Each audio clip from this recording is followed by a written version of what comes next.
আকাশবাণী আগরতলা স্থানীয় সংবাদ পড়ছি নবনীতা বণিক। এখনকার বিশেষ খবর হলো ধর্মনগর বিধানসভা কেন্দ্রের উপনির্বাচনের ভোট গ্রহণ আগামীকাল। মোট ৫৫টি ভোট কেন্দ্রে ভোট গ্রহণ করা হবে। আসন্ন এডিসি নির্বাচনের জন্য পোস্টাল ব্যালটে ভোট গ্রহণ আজ শেষ হয়েছে। নারী ও শিশু উন্নয়ন মন্ত্রক আগামীকাল থেকে দেশ জুড়ে পোষণ পক্ষ ২০২৬-এর ৮ম সংস্করণ শুরু করবে। ত্রিপুরা ক্রিকেট অ্যাসোসিয়েশন পরিচালিত সমীরণ চক্রবর্তী স্মৃতি ঘরোয়া টি-20 ক্রিকেট প্রতিযোগিতা আজ থেকে শুরু হয়েছে। এবারে বিস্তারিত খবর। ধর্মনগর বিধানসভা কেন্দ্রের উপনির্বাচনে ভোট গ্রহণ আগামীকাল। মোট ৫৫টি ভোট কেন্দ্রে ভোট গ্রহণ করা হবে। সকাল ৭টা থেকে বিকেল ৫টা পর্যন্ত ভোট গ্রহণ চলবে।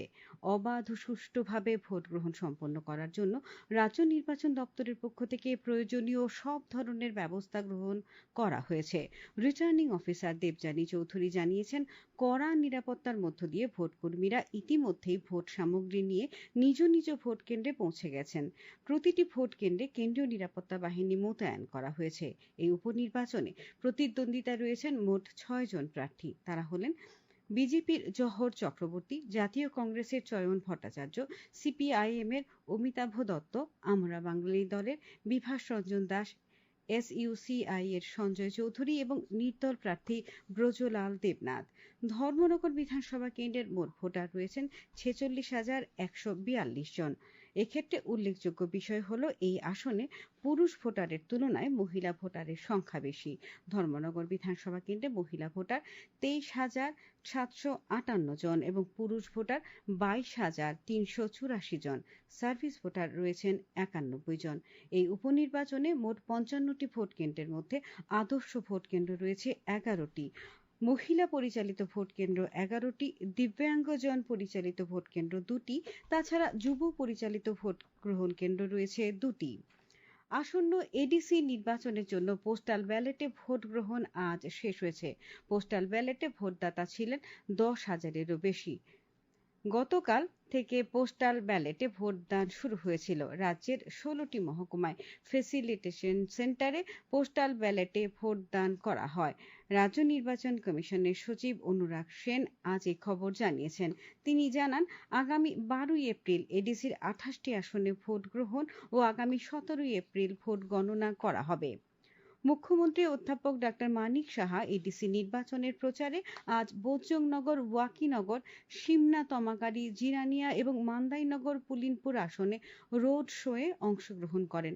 তিপ্রামথা দলের প্রতিষ্ঠাতা প্রদ্যোৎ কিশোর দেববর্মা আজ খোয়াই জেলায় আসারামবাড়ি হালাহালি কেন্দ্রের প্রার্থী প্রশমিত দেববর্মার সমর্থনে চম্পাহাওড়ে ভারত সর্দার স্কুল মাঠে, রামচন্দ্রঘাট কেন্দ্রের প্রার্থী জেমস দেববর্মার সমর্থনে রতনপুর মাঠে জনসভায় বক্তব্য রাখেন। উপস্থিত ছিলেন বিধায়ক রঞ্জিত দেববর্মা। উচ্চশিক্ষা দপ্তরের মন্ত্রী কিশোর বর্মন ও বিধায়ক জিতেন্দ্র মজুমদার আজ কাঁঠালিয়া মির্জা রাজাপুর কেন্দ্রে বিজেপি প্রার্থী পদ্মলোচন ত্রিপুরার সমর্থনে এক জনসভায় বক্তব্য রাখেন। কেরালা, আসাম ও পুদুচেরিতে বিধানসভা নির্বাচনে মোট ২৯৬টি আসনে ভোট গ্রহণ আগামীকাল। এর মধ্যে কেরালায় ১৪০টি, আসামে ১২৬টি এবং পুদুচেরিতে ৩০টি আসনে ভোট গ্রহণ করা হবে। তামিলনাড়ুতে ২৩শে এপ্রিল এবং পশ্চিমবঙ্গে ২৩ ও ২৯শে এপ্রিল ২ দফায় ভোট গ্রহণ করা হবে। ফলাফল ঘোষণা করা হবে আগামী ৪ঠা মে। আসাম, কেরালাম ও পুদুচেরি বিধানসভা সাধারণ নির্বাচনকে সামনে রেখে নির্বাচন কমিশন আজ নয়াদিল্লিতে আন্তর্জাতিক নির্বাচন পর্যবেক্ষক কর্মসূচি ২০২৬ শুরু করেছে। মুখ্য নির্বাচন কমিশনার জ্ঞানেশ কুমার, নির্বাচন কমিশনার ডক্টর এস সান্ধু এবং ডক্টর বিবেক যোশী আজ India international institute for democracy and election management কর্মসূচির উদ্বোধন করেন। উদ্বোধনী ভাষণে মুখ্য নির্বাচন কমিশনার জ্ঞানেশ কুমার বলেন, ভারতে নির্বাচনকে গণতন্ত্রের উৎসব হিসেবে বিবেচনা করে তা নিশ্চিত করতে নির্বাচন কমিশন মিশন মোডে কাজ করছে। প্রথম পর্যায়ে এই কর্মসূচির প্রতিনিধিরা ৮ ও ৯ এপ্রিল আসাম, কেরালাম ও পুদুচেরি সফর করবেন। দ্বিতীয় পর্যায়ে প্রতিনিধিরা ২০শে এপ্রিল থেকে পশ্চিমবঙ্গ ও তামিলনাড়ু রাজ্য সফর করবেন। প্রথম পর্যায়ে দিল্লিতে অবস্থিত ৫টি বিদেশি মিশনের প্রতিনিধি সহ ২৩টি দেশের মোট ৪৩ জন প্রতিনিধি অংশগ্রহণ করবেন। মার্কিন যুক্তরাষ্ট্র ও ইরানের মধ্যে আজ ঘোষিত যুদ্ধবিরতিকে স্বাগত জানিয়েছে ভারত। বিদেশ মন্ত্রকের পক্ষ থেকে জানানো হয়েছে, এই পদক্ষেপ পশ্চিম এশিয়ায় দীর্ঘস্থায়ী শান্তি ও স্থিতিশীলতা ফিরিয়ে আনতে সহায়ক হবে। ভারত বিশেষভাবে আশা প্রকাশ করেছে যে এই চুক্তির ফলে আন্তর্জাতিক বাণিজ্যের গুরুত্বপূর্ণ পথ হরমুজ প্রণালীতে পণ্যবাহী জাহাজ চলাচল বাধাগ্রস্ত হবে না এবং বিশ্বব্যাপী বাণিজ্যিক প্রবাহ স্বাভাবিক থাকবে। বিদেশ মন্ত্রকের বিবৃতিতে বলা হয়, ভারত শুরু থেকেই উত্তেজনা প্রশমন ও কূটনৈতিক আলোচনার সপক্ষে রয়েছে। এই খবর শুনছেন আকাশবাণীর আগরতলা। নারী ও শিশু উন্নয়ন মন্ত্রক আগামীকাল থেকে দেশ জুড়ে পোষণ পক্ষ 2026-এর অষ্টম সংস্করণ শুরু করবে। পুষ্টির গুরুত্ব তুলে ধরে প্রধানমন্ত্রী নরেন্দ্র মোদী বলেছেন, একটি সুপুষ্ট শিশুই একটি শক্তিশালী জাতির ভিত্তি। তিনি বলেন, পোষণ অভিযান শুধু একটি সরকারি কর্মসূচি নয়, বরং প্রতিটি মা ও শিশুর জন্য সামগ্রিক পুষ্টি নিশ্চিত করার একটি গণ আন্দোলন। পোষণ পক্ষের মূল বিষয় হলো জীবনের প্রথম 6 বছরে মস্তিষ্কের বিকাশকে সর্বোচ্চ করা। শৈশবকাল, বিশেষ করে প্রথম 1000 দিন মস্তিষ্কের বিকাশ, শারীরিক বৃদ্ধি এবং সার্বিক সুস্থতার জন্য অত্যন্ত গুরুত্বপূর্ণ। বৈজ্ঞানিক প্রমাণ অনুযায়ী 6 বছর বয়সের মধ্যে মস্তিষ্কের 85%-এরও বেশি বিকাশ ঘটে, যা সর্বোত্তম পুষ্টি, সংবেদনশীল যত্ন এবং শৈশবে শেখার গুরুত্বকে তুলে ধরে। পক্ষকাল জুড়ে অঙ্গনওয়াড়ি কেন্দ্রগুলির মাধ্যমে রাজ্য ও কেন্দ্রশাসিত অঞ্চলগুলিতে বিভিন্ন কার্যক্রমের আয়োজন করা হবে, যেখানে মা, পরিচর্যাকারী, পরিবার, সামাজিক প্রতিষ্ঠান এবং স্থানীয় সংস্থাগুলি অংশগ্রহণ করবে। এগুলির মধ্যে থাকবে পোষণ পঞ্চায়েত, সচেতনতামূলক অধিবেশন, প্রারম্ভিক উদ্দীপনামূলক কার্যক্রম, খেলাভিত্তিক শিক্ষণ উদ্যোগ এবং ছোট শিশুদের মধ্যে স্বাস্থ্যকর জীবনধারা নিয়ে প্রচার অভিযান। প্রধানমন্ত্রী মুদ্রা যোজনার আজ 11 বছর পূর্তি হলো। কেন্দ্রীয় সরকারের এই ফ্ল্যাগশিপ প্রোগ্রামের লক্ষ্য হলো অর্থায়নহীন ক্ষুদ্র উদ্যোগ এবং ছোট ব্যবসাগুলিকে তহবিল সরবরাহ করা। সামাজিক মাধ্যমে প্রধানমন্ত্রী নরেন্দ্র মোদী বলেন, এই প্রকল্পের সাফল্য প্রমাণ করেছে যে যখন ব্যক্তিদের সঠিক সুযোগ দেওয়া হয়, তখন তারা আত্মনির্ভরশীল হতে পারেন এবং দেশের অগ্রগতিতেও উল্লেখযোগ্য অবদান রাখতে পারেন। ত্রিপুরা মধ্য শিক্ষা পর্ষদ পরিচালিত মাধ্যমিক ও উচ্চ মাধ্যমিক পরীক্ষার উত্তরপত্রের মূল্যায়নের কাজ গত 6 এপ্রিল থেকে শুরু হয়েছে। ফল প্রকাশ কিছুটা বিলম্বিত হতে পারে বলে জানিয়েছেন পর্ষদ সভাপতি ডক্টর ধনঞ্জয় গণ চৌধুরী। তিনি জানান, এডিসি নির্বাচনের কারণে এই বিলম্ব হতে পারে। এবছর প্রায় 2200 জন শিক্ষক শিক্ষিকা উত্তরপত্র মূল্যায়নের দায়িত্বে রয়েছেন।